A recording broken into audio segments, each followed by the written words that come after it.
Food make Asia 2016 વિશે તમારો શું અભિપ્રાય? ફૂડ મેક એશિયામાં અમે ફર્સ્ટ ટાઈમ પાર્ટિસિપેટ કર્યું છે. અમારો ફર્સ્ટ એક્સપિરિયન્સ છે.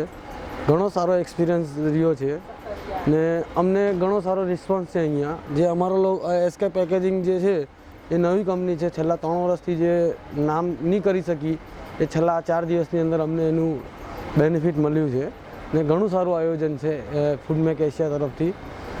બધી રીતે સિક્યુરિટી આ તે કોઈ પણ રીતે બહુ સારામાં સારું આયોજન છે.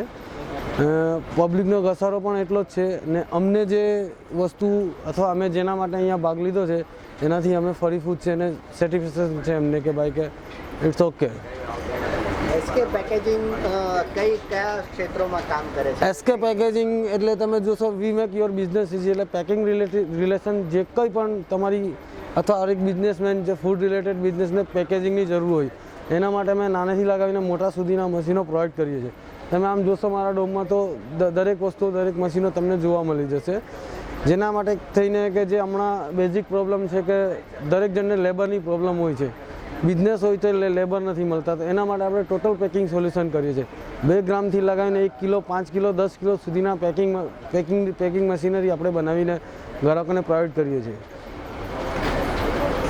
નોટબંધીના આ માહોલમાં બિઝનેસ પર કેવો અસર થાય?